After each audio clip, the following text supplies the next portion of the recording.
Bishop Mariann Edgar Budde joins us now to discuss this story. Bishop, thank you so much for joining us this morning.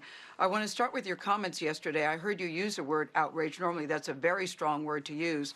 I'm curious about, when did you first find out the president was coming? How did you find out? And what bothered you most about it? I had no prior warning, and so I was sitting on my couch with my mother watching the evening news when my phone started ringing and people contacted me to let me know what was happening. What disturbed me most was the first of all, the context which your reporting described, that after speaking so harshly and with militaristic overtones to the nation, he had the park of peaceful protesters cleared with tear gas and officers in riot gear to make a symbolic gesture, holding a Bible, as if to spiritually condone a message and a posture that is antithetical to the teachings of Jesus and everything that we as a church stand for. I want to say to the audience, there's a bit of a delay, but the bishop and I can hear each other, but there is a bit of a delay. Bishop, what would have made his trip to the church okay with you?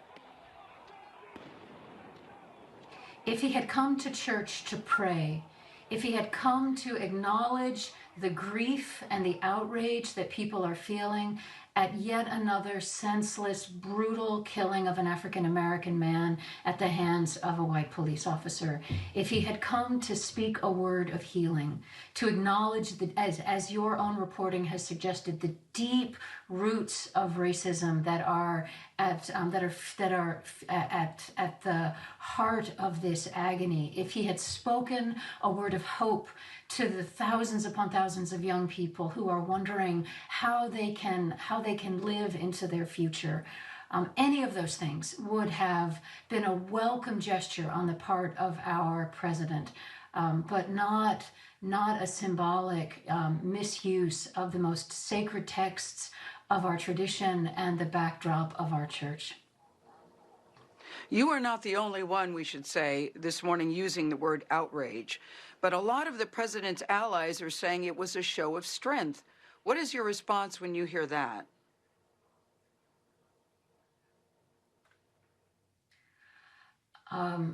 I think the kind of strength we need is the kind of strength you exhibited with the Houston police chief, who walked alongside his people and acknowledged their pain and said that he would stand with those who are seeking justice and change.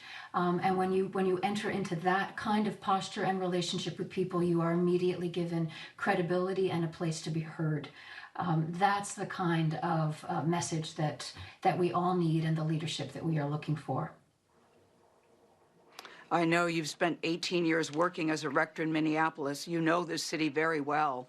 When you see these pictures, what are your thoughts about what's going on in your former city? How has it personally affected you?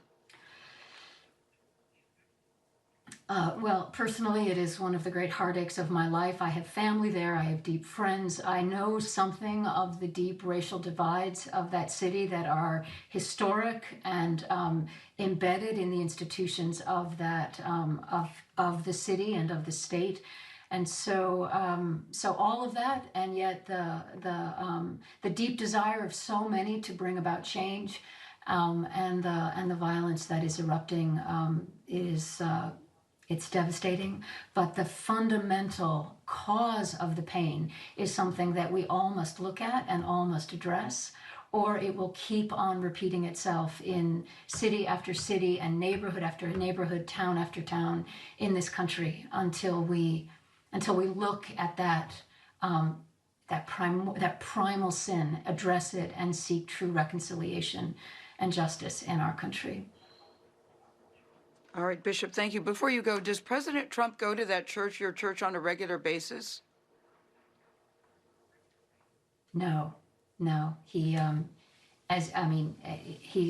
rarely in church, and the only time he has been to St. John's, to my knowledge, was on the morning of his inauguration. All right, thank you very much for joining us today.